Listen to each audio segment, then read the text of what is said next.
Yes sir. Yes sir. चलिए इसे solve करके दिखाइए। 2 मिनट है आपके पास, 2-3 मिनट। करिए करिए इसको, सॉल्व करिए, आंसर्स लिखिए।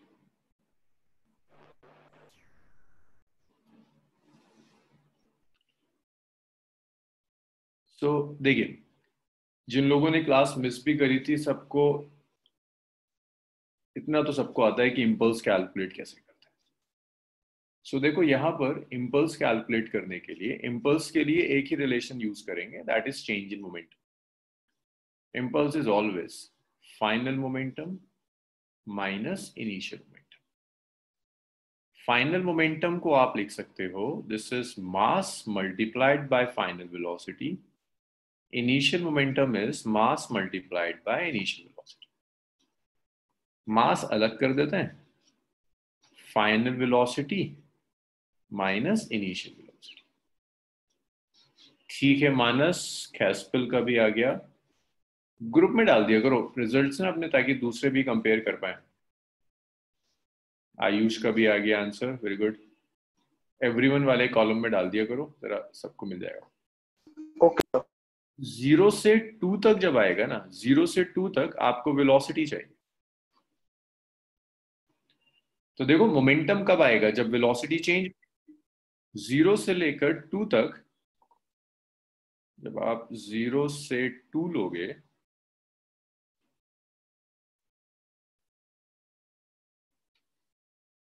जीरो से, ये पोजीशन वर्सेस टाइम ग्राफ है। पोजीशन वर्सेस टाइम ग्राफ से वेलोसिटी कैसे आ सकती है, स्लोप निकाल दो।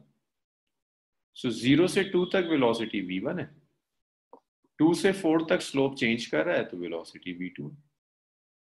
और इसको मैं 0 से 2 तक की वेलोसिटी को v इनिशियल कह देता हूँ, 2 से 4 की वेलोसिटी को v फाइनल कह देता हूँ। सो ये है v इनिशियल और ये है v फाइनल। सो ये जो v इनिशियल होगा, v इनिशियल आप लिख सकते हैं ना, it's perpendicular divided by base.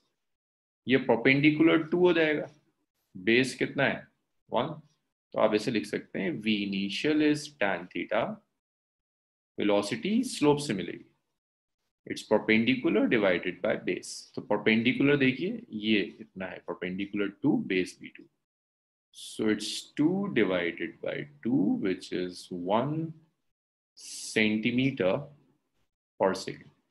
कैस्पल देखते हैं शायद प्रीवियस में कैलकुलेट कर लें,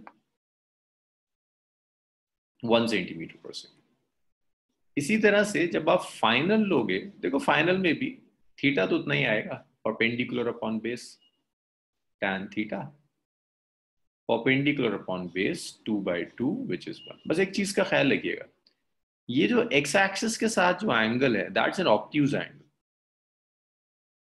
है ना, ये जो एंगल है that's an obtuse angle, so velocity, तो ये आ जाएगा tan थीटा पॉजिटिव ना होकर ये नेगेटिव होना शुरू हो जाएगा।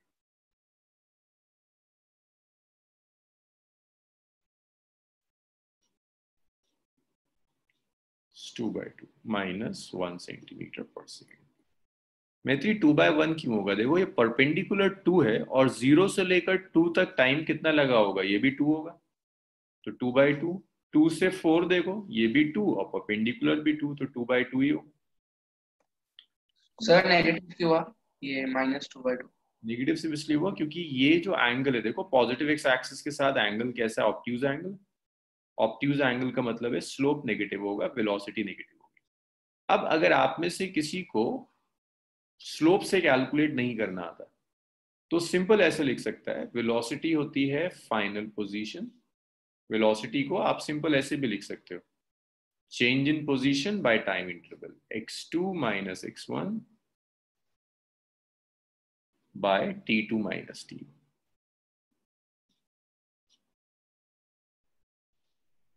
तो देखिए जब हम 0 से 2 सेकेंड्स ले रहे हैं ना, तो x2 कितना है 2, जिसे स्लोप से नहीं कैलकुलेट करना आता वो ऐसे कैलकुलेट कर सकता है, x2 minus x1 by t2 minus t1।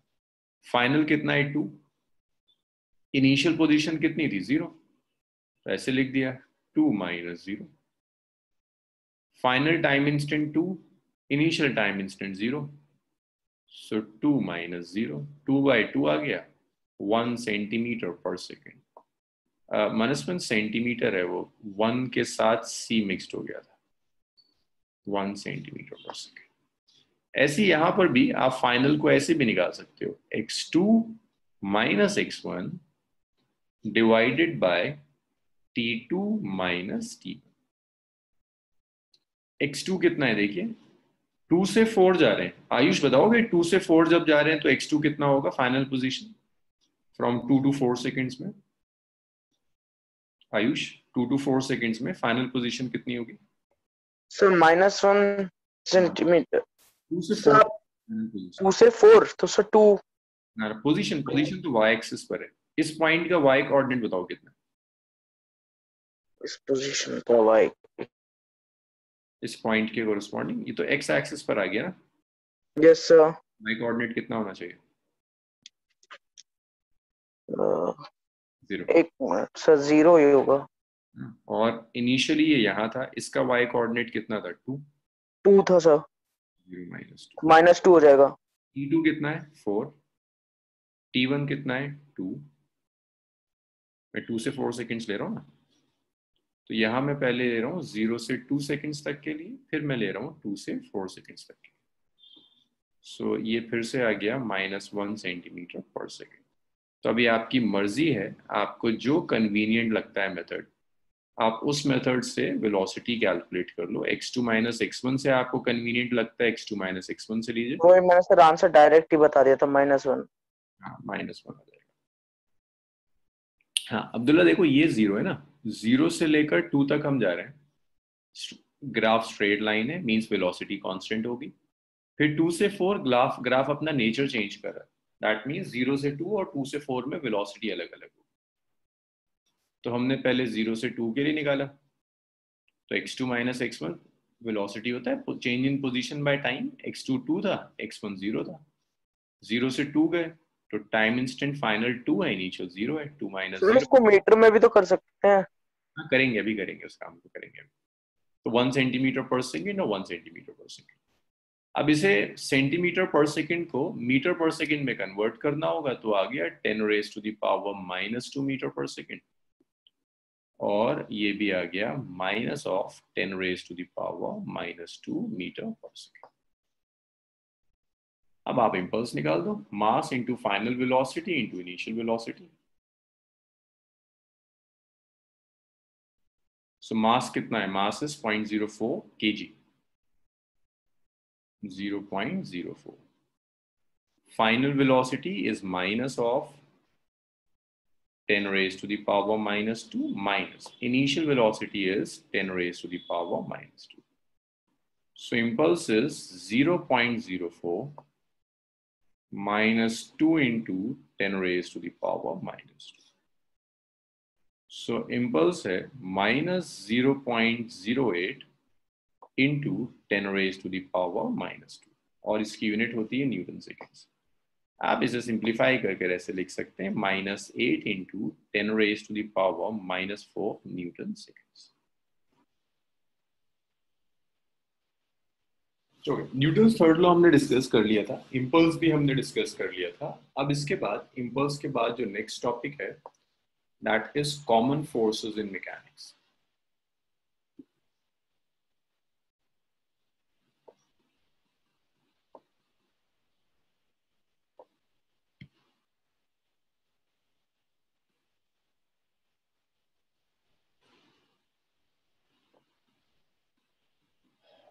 अब नहीं आएगा वो अब नहीं मिलेगा, तो मुझे बता दो, मैं दोबारा लिख दूंगा। दुर्लभ वो आ नहीं सकता।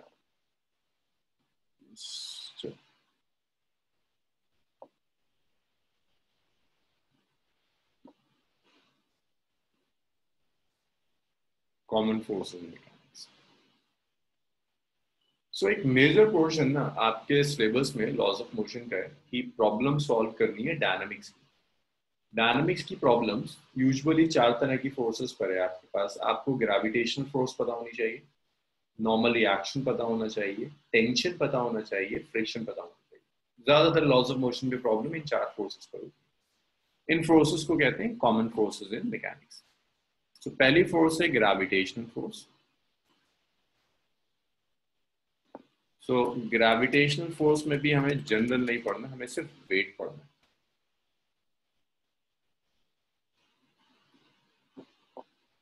तो अगर एक बॉडी है मास m की, तो उसका जो वेट होगा वो वेट डाउनवर्ड्स एक्ट करता है, W is equal to mg, where g is acceleration due to gravity, m is mass of the body।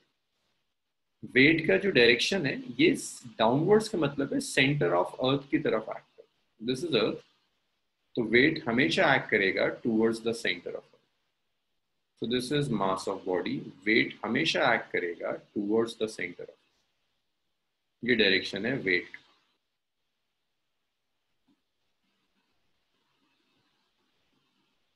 Weight always acts towards the center of,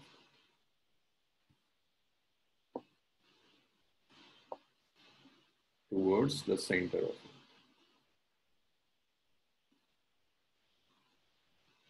So weight हमेशा अर्थ के centre की तरफ act करता है,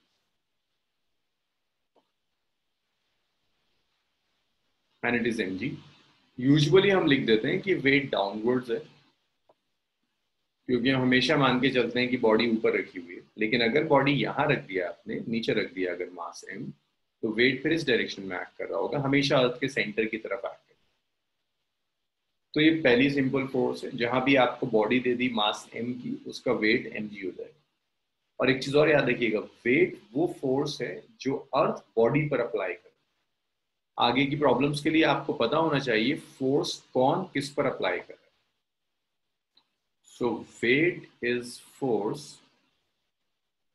wait is force applied by earth on the body। so weight वो force है जो earth body पर अप्लाई करेगी। वेट के बाद भाई, वेट क्लियर है, इसमें कोई डाउट किसी का?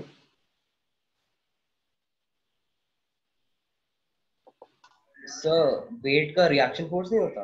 बिल्कुल होगा reaction.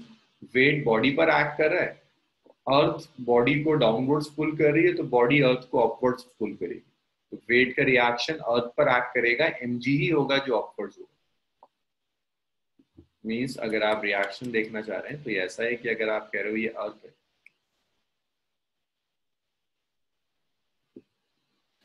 if this is earth, ये बॉडी है मास m की, तो अर्थ बॉडी को डाउनवर्ड्स पुल कर रही है mg, बॉडी अर्थ को अपवर्ड्स पुल कर रही होगी विद द सेम फोर्स। अर्थ ऊपर सिर्फ इसलिए नहीं उठता, अर्थ का मास बहुत ज्यादा है, सेम फोर्स एक्ट कर रही है, जो बॉडी पर एक्ट कर रही है वो अर्थ पर एक्ट कर रही है। तो अगर आप इसे कह रहे हो this is action, then this is the reaction. If it is action, then this is reaction। Sir but वो तो इक्वल एंड अपोजिट होता है ना? इक्वल एंड ऑपोजिट है, देखो mg mg, एक डाउनवर्ड्स एक अपवर्ड्स। इक्वल एंड ऑपोजिट का क्या मतलब होता है हर्षित? कि मैग्नीट्यूड सेम होगा, डायरेक्शन ऑपोजिट होगा। तो देखो मैग्नीट्यूड तो सेम है, डायरेक्शन ऑपोजिट। सर यहाँ पे ऊपर नहीं उठती जैसे आपने, क्योंकि उसका वेट बहुत ज्यादा है, सॉरी मास बहुत ज्यादा है, आपने कहा ना अभी। तो मास फोर्स थोड़ी ना, हम तो फोर्स की बात कर रहे हैं, इक्वल एंड ऑपोजिट फोर्सेस होती है। भाई मैत्री, मैंने अर्थ की सरफेस पर इस पेन को रख दिया, ऐसे रख दिया मैंने, तो उस पेन को दिखा रहा हूँ मैं कि यहाँ रखा हुआ है मास। अर्थ इसे डाउनवर्ड्स पुल करेगी जिस फोर्स से, वो mg। ये अर्थ को जिस फोर्स से अपवर्ड्स पुल करेगा वो mg। इसको मैं एक्शन कह रहा हूँ, ये रिएक्शन हो जाएगा। मैत्री सर यहाँ पे m पेन का फोर्स, पेन का मास होगा या अर्थ? पेन का मास, जिस बॉडी को आप ले रहे हो उस बॉडी का मास है, m is mass of body. अगर मैं पेन ले रहा हूँ तो पेन का मास है, मास ऑफ बॉडी।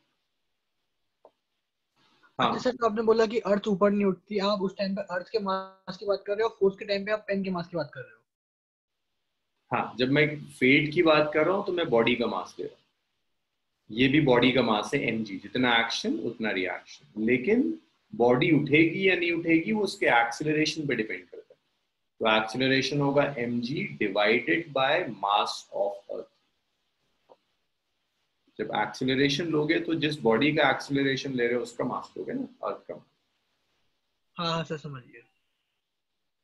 मैत्री पूछ रही है बट वो तो आपने फोर्स लगाया, आपको मतलब भाई मैंने फोर्स नहीं लगाना, मैंने सिर्फ इतना करा है कि इस बॉडी को यहाँ रख दिया अर्थ की सरफेस के पास, और इसलिए मैं ऊपर से रिलीज कर दिया, मैंने यहाँ छोड़ दिया। तो इस बॉडी नीचे जा रही है, नीचे किसकी वजह से जा रही है? वेट की वजह से। जो वेट अर्थ बॉडी पर अप्लाई कर रहा है इसे एक्शन कहते हैं। किसी ने पूछा था रिएक्शन कहाँ होगा, तो बॉडी अर्थ को ऊपर पुल करेगी, अर्थ बॉडी को नीचे पुल कर रहा है, बॉडी अर्थ को ऊपर पुल करेगी, इसे रिएक्शन कहते हैं।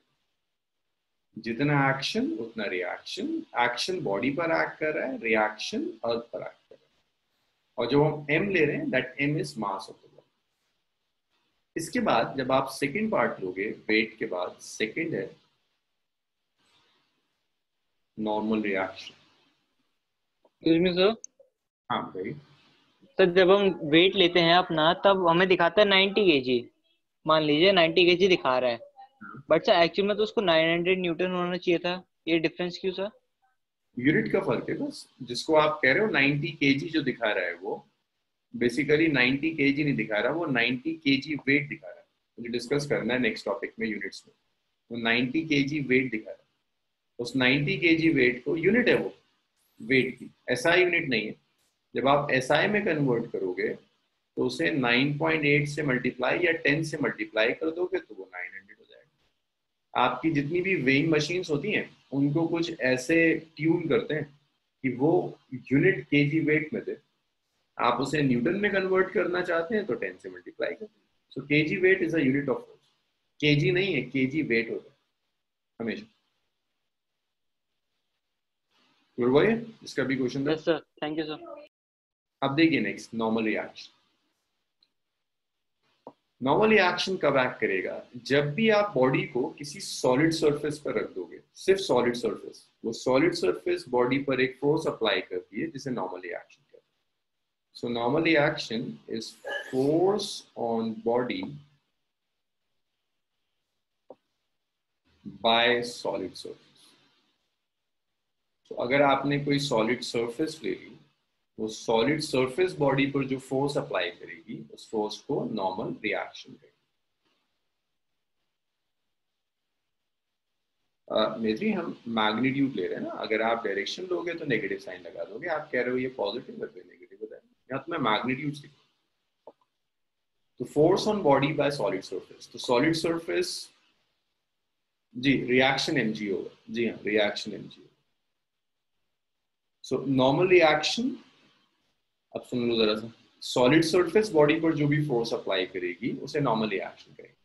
मान लीजिए मैंने सरफेस ली, एक प्लेट ले ली, मेटल की प्लेट ले ली, या अर्थ की सरफेस है, इस सरफेस पर मैंने बॉडी को रख दिया। तो ये सरफेस इस बॉडी पर जो फोर्स अप्लाई करेगी that force is normal reaction. Normal reaction का डायरेक्शन सरफेस के परपेंडिकुलर होगा। It's direction is perpendicular to the surface.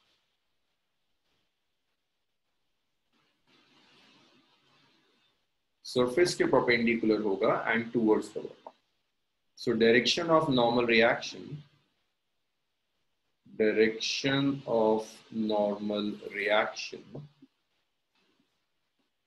is perpendicular to the surface. Surface के perpendicular होगा and towards the body, और towards the body act करेगा। इसे normal reaction कहते हैं। सरफेस के perpendicular and towards the body, that's normal reaction. जहां भी कोई सॉलिड सरफेस आ जाए, लाइक इस पेन को, अगर मैं, ये मोबाइल की स्क्रीन है, सॉलिड सरफेस है, मैंने पेन को रख दिया, तो ये मोबाइल की स्क्रीन पेन के ऊपर एक फोर्स अप्लाई कर रही है इन अपवर्ड्स डायरेक्शन। इस फोर्स को पेन भी तो सर फोर्स अप्लाई कर रहा होगा। बिल्कुल बिल्कुल, पेन भी, ये बॉडी भी इस सरफेस पर नॉर्मल रिएक्शन अप्लाई करेगी, दैट इज डाउनवर्ड्स। तो जहां भी दो सॉलिड सरफेसेस कांटेक्ट में आ जाए नॉर्मल रिएक्शन आ जाएगा। लिक्विड नॉर्मल रिएक्शन एक्सर्ट नहीं करता, गैसेस नॉर्मल रिएक्शन एक्सर्ट नहीं करती, सॉलिड सरफेसेस एक्सर्ट करती। और डायरेक्शन बहुत इंपॉर्टेंट है। कहाँ होगा? सरफेस के perpendicular and towards the body. कुछ एग्जांपल्स और लेते हैं। मान लीजिए मैंने एक ये ब्लॉक लिया और मैंने एक ब्लॉक और कंसीडर कर लिया। ये 2 ब्लॉक्स मैंने कंसीडर कर लिया। अभी आता हूं, मैं डाउट्स ले रहा हूं, बस जरा इस चीजों को समझ लो। ये 2 ब्लॉक्स लिए हुए, block A and block B. भाई 2 सॉलिड सरफेसेस हैं, कांटेक्ट में होंगी, तो ए बी पर एक नॉर्मली एक्शन एक्सर्ट करेगा जिसका डायरेक्शन टुवर्ड्स बी होगा, एन। अब ये एक्शन हो गया, तो बी भी तो ए पर नॉर्मली एक्शन एक्सर्ट करेगा, same normally action N A पर एक्ट कर रहा होगा, ये रिएक्शन। तो अगर आप कहते हो इसे आप एक्शन कह रहे हैं, फिर दिस इज एक्शन, तो इसे आप रिएक्शन कहो, ये रिएक्शन। सर अभी अब देखो इसमें और कई केसेस हो सकते हैं। मैं अगर इसको कुछ ऐसे रख देता हूँ, एक ये रखा मैंने और ऐसे रखा, ये सरफेसेस हैं आपकी।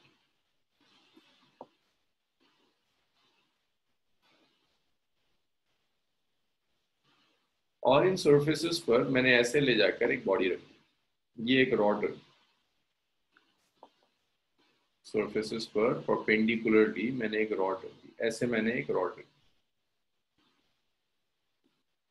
समक्ष मुझे जरा बताओ यहाँ कितने कॉन्टैक्ट्स हो रहे हैं? इस रॉड को इन सरफेसेस के साथ रख दिया, कितने कॉन्टैक्ट्स हैं समक्ष? Yes sir. कितने कॉन्टैक्ट्स हैं? रॉड को मैंने रख दिया, कितने सर कॉन्टैक्ट? 2 कॉन्टैक्ट्स। एक कॉन्टैक्ट यहाँ हुआ, दूसरा यहाँ। Yes sir. नॉर्मली एक्शंस होंगे। सर 2 कॉन्टैक्ट्स हो गए ना? 2 कॉन्टैक्ट्स हैं, तो कितने नॉर्मल रिएक्शन एक्ट करेंगे? सर 2।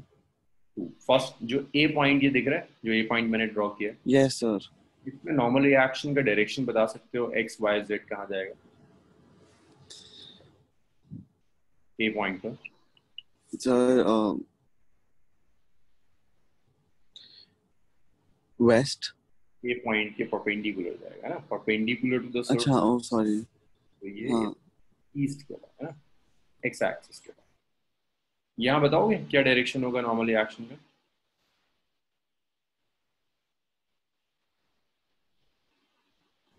सर ये भी परपेंडिकुलर हो जाएगा फिर। टुवर्ड्स द बॉडी, ये ऊपर जाएगा। Yes sir. यस। हाँ अब्दुल हन्नान, आयुष, यही आंसर्स होंगे।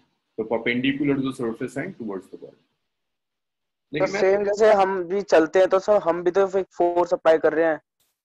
बिल्कुल, जब हम चलते हैं तो हम क्या करते हैं, हम ग्राउंड को बैकवर्ड पुश करते हैं। जब हम आगे चलते हैं तो हम ग्राउंड को बैकवर्ड पुश कर रहे हैं, फोर्स अप्लाई कर रहे हैं, वो नॉर्मल रिएक्शन।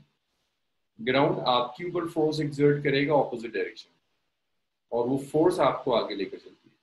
अगर आप ध्यान दो तो आगे बढ़ने के लिए आप आगे फोर्स नहीं अप्लाई करते, आप पीछे अप्लाई करते। Yes sir. तो आप जो ग्राउंड फोर्स एक्सर्ट कर रहा है वो फोर्स आपको मूव करा है। सर वो भी नॉर्मल रिएक्शन ही होगा ना? उसमें 2 चीजें मिक्स्ड होती है, नॉर्मल रिएक्शन भी मिक्स्ड है और फ्रिक्शन भी मिक्स्ड है। जब हम फ्रिक्शन पर आएंगे तब देखेंगे, उसे कांटेक्ट फोर्स कहते हैं। नॉर्मल रिएक्शन में फ्रिक्शन दोनों की। सो ये नॉर्मल रिएक्शन था। नॉर्मल रिएक्शन के बाद नेक्स्ट देखिए थर्ड फोर्स, टेंशन।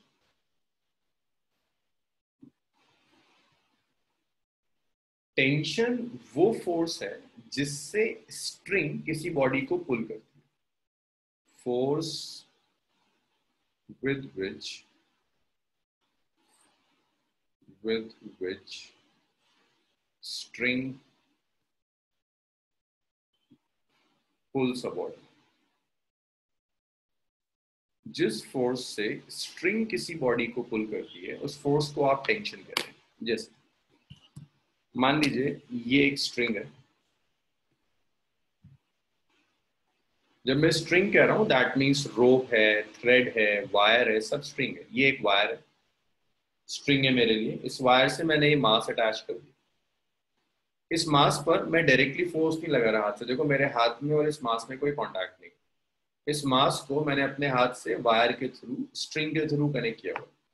मैं स्ट्रिंग पर फोर्स अप्लाई कर रहा हूँ, स्ट्रिंग इस मास पर फोर्स अप्लाई कर रही है, और जिस फोर्स की वजह से मास ऊपर जा रहा है। तो स्ट्रिंग इस मास पर जो भी फोर्स अप्लाई करेगी उस फोर्स को हम टेंशन कहते हैं। जब मैं कह रहा हूँ स्ट्रिंग तो वो वायर भी हो सकता है, वो थ्रेड भी हो सकता है, रोप भी हो सकता है। तो स्ट्रिंग बॉडी पर जो भी फोर्स अप्लाई करेगा उस फोर्स को टेंशन कहते हैं। टेंशन क्लियर हुआ सबका? तो बहुत टेंशन देगा अगर ये बिगड़ा ना जरा सा भी, बहुत टेंशन देगा। क्लियर हुआ? टेंशन एक बार फिर से बताना। टेंशन वो फोर्स है जो फोर्स स्ट्रिंग मींस वायर हो, रोप हो, किसी बॉडी पर अप्लाई करता है। स्ट्रिंग बॉडी पर जो फोर्स अप्लाई करेगा उस फोर्स को टेंशन कहते हैं। Force acting on the body by string. जैसे ये रोप है, स्ट्रिंग है, इस स्ट्रिंग से मैंने इस मास को अटैच कर दिया, तो ये स्ट्रिंग इस मास के ऊपर जो फोर्स अप्लाई करेगा उस फोर्स को हम टेंशन कहते हैं। तो अगर मैं इस देखूं, मैं इस स्ट्रिंग को ऊपर खींच रहा हूँ, स्ट्रिंग इस मास को ऊपर खींच रही है, दैट मींस स्ट्रिंग इस मास पर कोई फोर्स लगा रही है। तो स्ट्रिंग ने मास पर जो फोर्स अप्लाई करी उस फोर्स को हम टेंशन कहते हैं। अच्छा, अगर टेंशन समझ में आ गया तो मुझे जरा डायरेक्शन ऑफ टेंशन कोई बताएगा? आयुष मुझे बताओगे, अगर मैं इसे ऊपर पुल कर रहा हूँ तो स्ट्रिंग इस मास पर जो टेंशन अप्लाई कर रही है उसका डायरेक्शन? डाउनवर्ड्स। सर डाउनवर्ड्स नहीं, अपवर्ड्स अपवर्ड्स। युवराज डाउनवर्ड्स क्यों गया? क्योंकि जब तुम ऊपर खींच के ले जा रहे हो तो टेंशन तो अपवर्ड्स जाएगा। सर टेंशन तो वो होगी ना जो थ्रेड उस पे जो ऑब्जेक्ट थ्रेड पे लगा रही है, जो थ्रेड ऑब्जेक्ट पे लगा है तो सर अपवर्ड्स होगा। जो तो मैंने सही बोला। थ्रेड ऑब्जेक्ट, हाँ सही बोला था, अप जिसकी वजह से ये ऑब्जेक्ट अपवर्ड्स जा रही है, दैट इज टेंशन। हम हमेशा बॉडी के ऊपर फोर्स लेते हैं, स्ट्रिंग पर नहीं। स्ट्रिंग बॉडी पर जो फोर्स अप्लाई करेगी वो टेंशन, उस फोर्स से हम इसे पुल कर रहे हैं, अपवर्ड्स जाएगा। तो वो फोर्स जिससे बॉडी एक स्ट्रिंग किसी ऑब्जेक्ट को पुल करती है, that force is known as tension.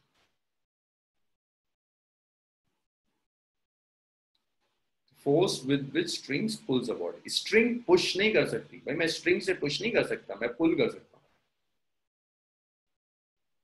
अब टेंशन का डायरेक्शन देखो। अच्छा अब एक बार बताओ मुझे, ये तो तुमने बता दिया था अपवर्ड्स, ये है मैं इसे राइट में ले जा रहा हूँ, टेंशन कहाँ एक्ट कर रही होगी? मैं स्ट्रिंग इसको खींच के राइट में लेके जा रही है ब्लॉक को, तो टेंशन कहाँ एक्ट कर रही होगी? अगर स्ट्रिंग जिस डायरेक्शन में पुल हो रहा है, राइट में। राइट। अब टेंशन का डायरेक्शन डिसाइड करने के लिए सबसे आसान तरीका होता है, आप ये याद रखिए कि डायरेक्शन ऑफ टेंशन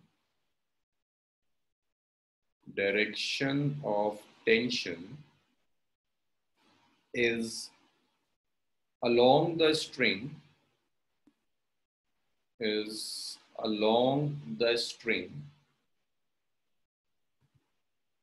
string के along होगा and away from the body,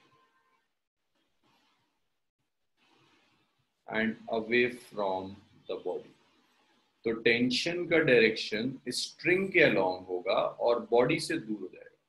तो टेंशन स्ट्रिंग के अलोंग एक्ट करेगी और away from the body act. So देखो, अगर मैं ऐसे एक स्ट्रिंग लेता हूँ, स्ट्रिंग से एक मास अटैच कर दिया। अब मैं कई एग्जांपल्स ले रहा हूँ सिर्फ ये डायरेक्शन स्पेसिफाई करने। ये मास है, ये स्ट्रिंग है, मैं आपसे कह रहा हूँ स्ट्रिंग मास पे जो टेंशन अप्लाई करेगी वो बताइए। तो स्ट्रिंग मास पर जो टेंशन अप्लाई करेगी वो टेंशन मास से दूर होगी। तो मास से दूर कौन सा डायरेक्शन होगा तुम्हारे अकॉर्डिंग, अपवर्ड्स या डाउनवर्ड्स? अपवर्ड्स। Upwards upwards. तो ये टेंशन हो जाएगा। एक और चीज देखो, अगर मैं मासेस ऐसे कनेक्ट करता हूँ, हॉरिजॉन्टली रखता हूँ, एक मास m1 लिया मैंने, एक मास m2 लिया, हॉरिजॉन्टली रख दिया। अब बताओगे स्ट्रिंग m1 पर टेंशन कहाँ अप्लाई करेगी, राइट में या लेफ्ट में? देखो स्ट्रिंग से दोनों मासेस कनेक्टेड हैं, तो स्ट्रिंग m1 पर भी टेंशन अप्लाई करेगी m2 पर भी। तो स्ट्रिंग m1 पर जो टेंशन अप्लाई कर रही है उसका डायरेक्शन क्या है? Right. Right. Right sir. String m2 पर जो टेंशन अप्लाई करेगी उसका डायरेक्शन क्या होगा? Left. Left. Away from m2, away from m2 कहाँ जाएगा? लेफ्ट। सो जो डायरेक्शन है टेंशन का, that direction is along the string and away from the body. Sir suppose Harshit तुम्हारी वॉइस की। सर मैं कह रहा हूँ सपोज अभी यहाँ पे बस एक ही ऑब्जेक्ट होता है m1, तो हम मतलब M1 क्योंकि लेफ्ट में है तो तब भी स्ट्रिंग का डायरेक्शन राइट में ही होता। बिल्कुल, हमेशा अवे फ्रॉम द बॉडी, हमेशा। बस स्ट्रिंग बॉडी लो, बॉडी से अवे जो डायरेक्शन होगा वहां टेंशन काम कर। ये क्लियर हुआ? टेंशन वो फोर्स है जिससे स्ट्रिंग किसी बॉडी को पुल यस करे। Sir. Direction of tension string के sir and away from the body. Yes जी बताइए। आपने वो पिछले वाला 2 ब्लॉक को साथ रख के फोर्स और नॉर्मल डायरेक्शन समझाया था ना सर? हाँ हाँ कैसे? वहां पर एक क्वेश्चन था कि अगर नॉर्मल कोई भी फोर्स हो सकता है सर, नॉर्मल का या कोई फिक्स्ड वैल्यू होता है कि किसी ऑब्जेक्ट का इतना ही नॉर्मल हो सकता है, वरना तो कि कोई भी कितना भी फोर्स लो। नहीं नहीं, देखो नॉर्मल रिएक्शन है टाइप ऑफ फोर्स। ग्रेविटी अलग फोर्स है, नॉर्मल रिएक्शन अलग फोर्स है, जो तब आएगा जब दो सॉलिड सरफेसेस कांटेक्ट में हो। मैं ग्रेविटी को नॉर्मल रिएक्शन या फ्रिक्शन को नॉर्मल रिएक्शन नहीं कह रहा। इट्स एन इंडिपेंडेंट फोर्स जो तब आती है जब दो बॉडीज कांटेक्ट में आती है। कैसे? Excuse me sir.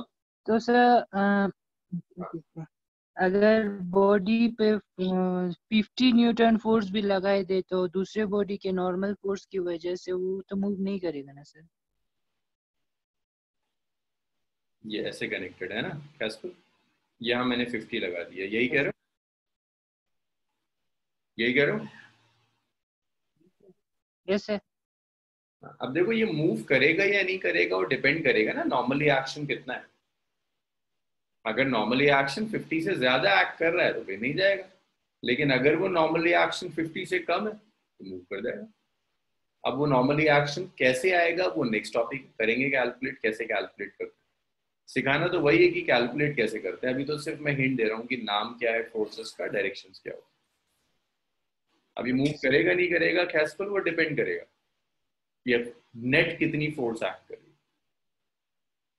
वो बराबर होना जरूरी नहीं होता है ना ना ना ऐसा कुछ नहीं। यहाँ तो देखो अगर तुम, अब मैं ना एक ही डिस्कशन कई बार हो जाता है, इसको मुझे बाद में भी डिस्कस करना है। देखो जल्दी से देख लो, यहाँ पर ये दोनों ही तो इंटरनल फोर्सेस है ना, कैंसिल ही कर देंगी एक दूसरे को। तो ना? मोशन यहाँ तो नॉर्मली एक्शन काम करेगा ही, कभी करेगा कभी नहीं करेगा, that depends upon the numerical problem कैसी है। बॉडी मूव करेगी नहीं करेगी उसके लिए एक चीज दिमाग में डाल लो कि नेट फोर्स अगर जीरो है तो बॉडी मूव नहीं करेगी, नेट फोर्स जीरो नहीं है तो बॉडी मूव कर जाएगी। और जब मैं कह रहा हूं net force that means gravity, normal reaction, tension, friction, जो कुछ भी हो सकता है उन सबको कंबाइन कर नेट फोर्स निकालेंगे। तो मैं सिर्फ नॉर्मल रिएक्शन से डिसाइड नहीं कर सकता, मुझे फ्रिक्शन भी देखना पड़ेगा, मुझे टेंशन भी देखनी पड़ेगी, मुझे वेट भी देखना पड़ेगा, सब कुछ देखना होगा, तब डिसाइड कर पाएंगे मूव करेगी। Okay sir, okay sir. अच्छा युवराज तुम बताओ क्या कह रहे हो? Excuse me sir. हाँ बोलो।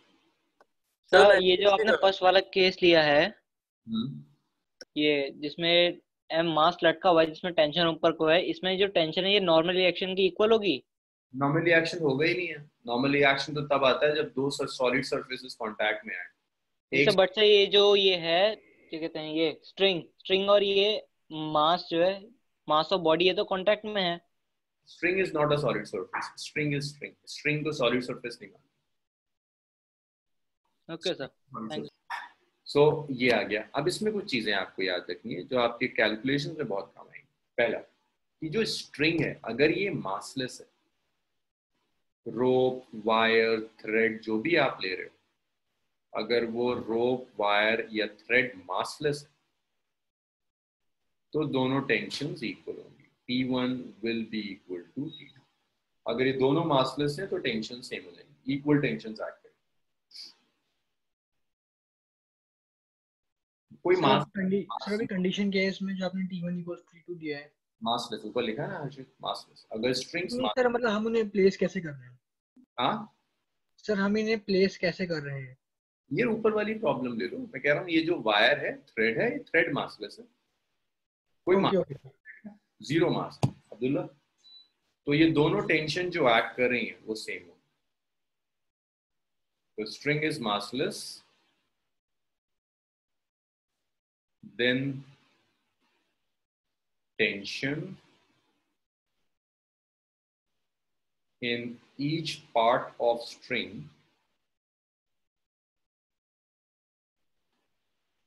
of string is same. तो अगर स्ट्रिंग मासलेस है तो स्ट्रिंग के हर पार्ट में जो टेंशन एक्ट करेगी वो टेंशन सेम।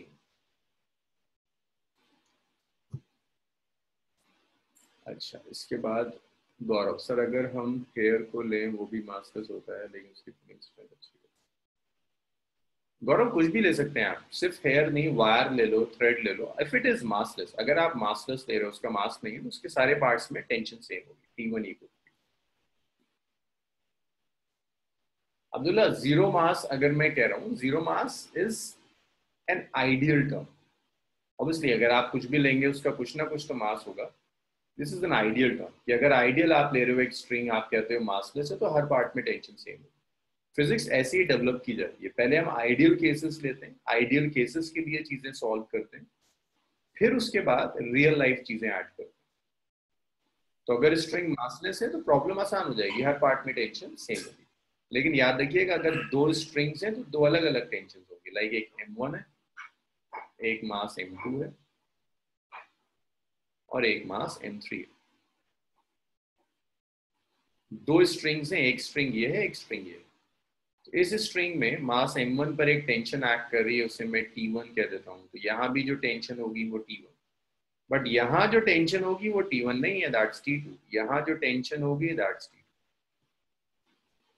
अलग अलग पार्ट्स में टेंशन अलग अलग होगी। M1 M2 के बीच में जो टेंशन है वो T1 है, M2 M3 के बीच में टेंशन T2। अलग अलग स्ट्रिंग्स में टेंशन अलग होगी, बट ये एक सिंगल स्ट्रिंग है, इसमें आप कहीं भी टेंशन ले लीजिए सेम है। First approximation. दूसरा, अगर स्ट्रिंग मासिव हो जाए तो टफ हो जाती है प्रॉब्लम। जैसे वो कहता है स्ट्रिंग का मास है 5 kg, प्रॉब्लम बहुत टफ हो जाएगी, यहाँ टेंशन अलग होगी, यहाँ टेंशन अलग। कुछ नहीं कह रहा, by default it's massless, problem easy. एक चीज और है, अगर स्ट्रिंग इनएक्सटेंसिबल है, if string is inextensible,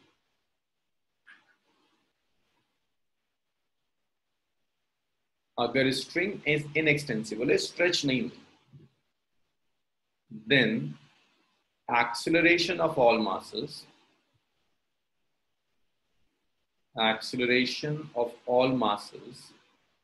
connected by a string is same. Connected by string is same. तो अगर स्ट्रिंग स्ट्रेच नहीं होती, इट्स इनएक्सटेंसिबल, तो उससे जितने भी मासेस कनेक्टेड होंगे सबका एक्सेलरेशन सेम होगा, एक्सेलरेशन चेंज नहीं होगा। Means this is M1, this is M2। Force apply कर कर मैंने इसे पुल किया, मैं कह रहा हूं this is inextensible string, stretch नहीं हो रही है। So M1 और M2 दोनों मासेस जब मूव करेंगे, they will move with same acceleration. M1 और M2 दोनों का एक्सेलरेशन सेम होगा if it is inextensible. But अगर ये स्ट्रेच कर जाए तो एक्सेलरेशन अलग अलग हो सकते हैं। सर ये वापस समझाना, हाँ ये एक्सेलरेशन वाला इनएक्सटेंसिबल। एक बार और, अगर स्ट्रिंग इनएक्सटेंसिबल है, इनएक्सटेंसिबल मींस स्ट्रेच नहीं हो सकती, खींच नहीं सकती, तो उस स्ट्रिंग से आप जितने भी मासेस कनेक्ट करेंगे उन सारे मासेस का एक्सेलरेशन सेम होगा, सारे मासेस सेम एक्सेलरेशन से जाते हैं। हाँ, इस इनएक्सटेंसिबल होगा तो distance covered by all the masses बराबर होगा सर? बिल्कुल बराबर होगा। और वेलोसिटी भी बराबर होगा? वेलोसिटी भी बराबर होगा, acceleration. Okay, thank you sir. Sir ये सेकंड केस में टेंशन अलग होगा क्या या सेम होगा स्ट्रिंग?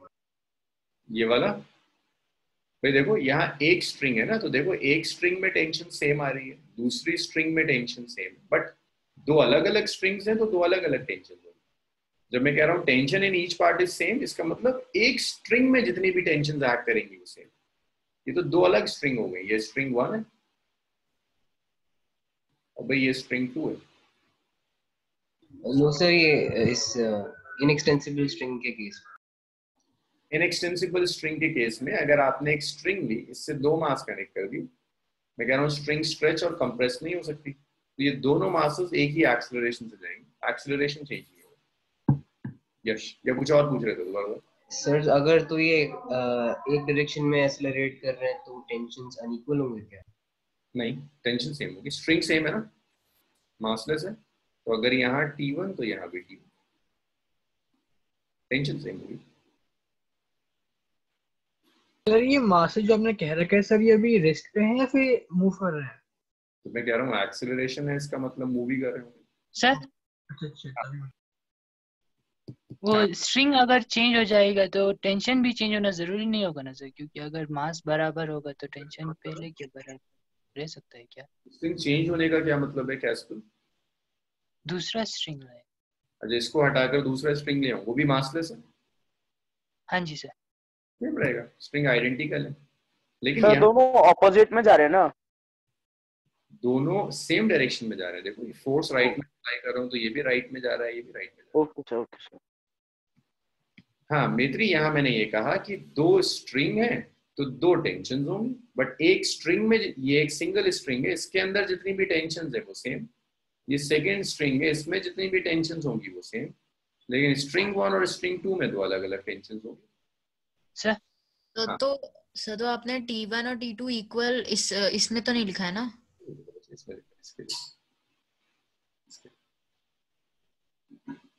ओके सर, वो T1 is not equal क्योंकि दो अलग सर अलग। हाँ कैसे? वो M1 और M2 को जोड़ने वाला स्ट्रिंग और M2 को M3 से जोड़ने वाला स्ट्रिंग दोनों का मास 0 कर दे तो T1 और T2 बराबर होगा सर? M3 और M2 से भी फर्क पड़ेगा। अच्छा नहीं होगा बराबर? नहीं। Okay sir. इसके बाद एक चीज और देखो,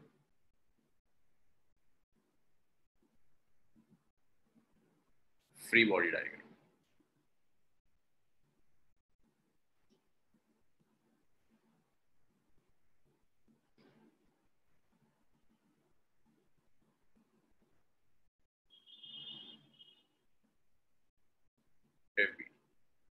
तो देखो फ्री बॉडी डायग्राम नाम बता रहा है कि बॉडी को हम फ्री कर देंगे। असल में होता क्या है, मैकेनिक्स की, डायनामिक्स की यूजुअली जो प्रॉब्लम्स होती है बहुत इन्वॉल्व होती है। एक ही प्रॉब्लम में बहुत सारी बॉडीज होंगी, नॉर्मल रिएक्शन भी एक्ट कर रहा होगा, टेंशन भी एक्ट कर रही होगी, फ्रिक्शन भी एक्ट करेगा, वेट भी एक्ट करेगा, कई बॉडीज इन्वॉल्व होंगी। तो हम यहाँ क्या करते हैं, फ्री बॉडी डायग्राम में आप हर बॉडी को अलग ड्रॉ करते हो, हर बॉडी को अलग सॉल्व करते हो। एक टिपिकल एग्जाम्पल दे रहा हूँ मैं, एग्जाम्पल को सॉल्व नहीं करूंगा, लेकिन मैं आपको बस ये दिखा रहा हूँ अभी कि डायनामिक्स की प्रॉब्लम्स कितनी ज्यादा इन्वॉल्व हो सकती हैं। जैसे एक सरफेस दी उसने सरफेस पर एक ब्लॉक रख दिया, फिर इस ब्लॉक के ऊपर वो कहेगा एक ब्लॉक और रखा हुआ है, फिर ऐसा हो सकता है कि इस ब्लॉक को एक स्ट्रिंग से कनेक्ट कर दे, इस स्ट्रिंग के आगे यहाँ एक पुली लगा देगा, पुली से ऐसे वायर जाएगी, यहाँ एक पुली और कनेक्ट कर दिया, यहाँ से एक ब्लॉक और कनेक्ट कर देगा, और बहुत सारी चीजें कनेक्ट कर सकते। तो यहाँ पर एक साथ सॉल्व करना बड़ा मुश्किल हो जाता है। तो हम करते क्या है, हर बॉडी को अलग ड्रॉ करते हैं, इसको अलग सॉल्व करेंगे, बी को अलग सॉल्व करेंगे, सी को अलग सॉल्व करेंगे, सबको अलग सॉल्व करते हैं, अलग अलग ड्रॉ करते हैं, उसे FBD कहते हैं, फ्री बॉडी डायग्राम। तो अभी तो जस्ट मैं रूल्स लिख रहा हूँ FBD के। FBD बनाते कैसे हैं वो जैसे जैसे मैं प्रॉब्लम्स करूंगा आपको दिखता चला जाएगा। तो rules for making FBD। Sir वो कॉमन फोर्स एंड मैकेनिक्स खत्म हो गया? हाँ कॉमन फोर्स खत्म हो गया, बस वो तीन थे चार थे? तीन थे। फ्रिक्शन जरा हम बाद में करेंगे, पहले हम इसको सीख लें फिर आएंगे। Okay sir. सो FBD बनाने के जो रूल्स हैं, पहला रूल है कि आप आइसोलेट करो बॉडी को सिस्टम से।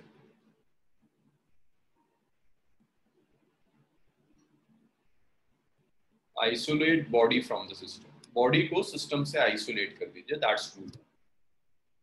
अब बॉडी पर जितनी भी फोर्सेस काम कर रही हैं वो सारी फोर्सेस अप्लाई कर दीजिए with proper direction.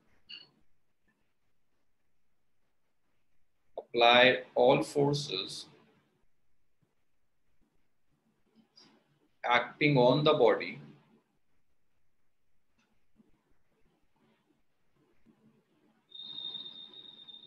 with proper direction.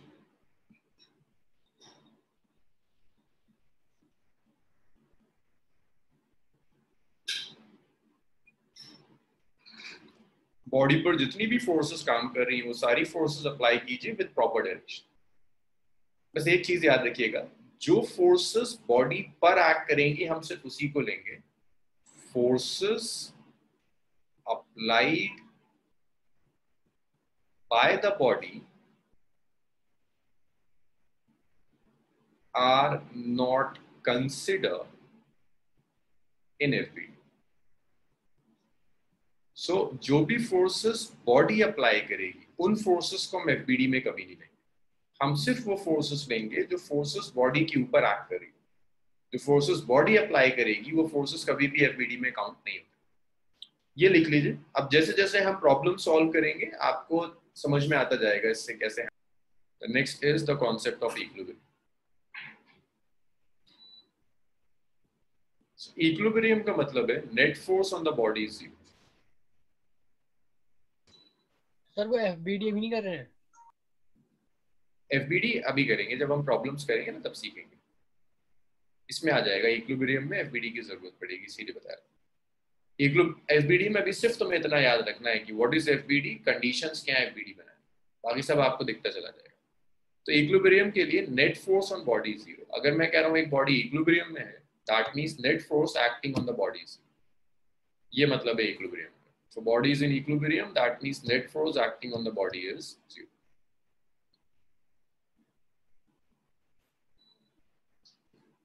अब जब मैं कहता हूं नेट फोर्स इज जीरो, तो इसे आप तीन पार्ट्स में डिवाइड कर सकते हैं। Net force is zero, that means net force along X axis is zero,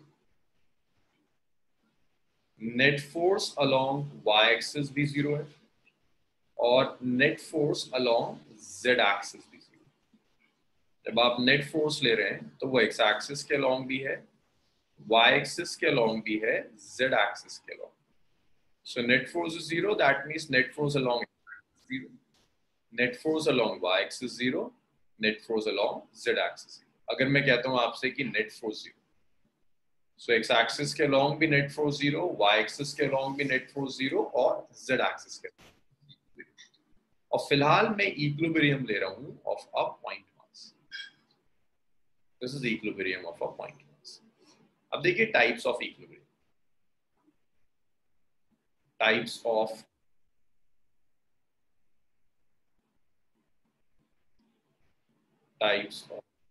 equilibrium.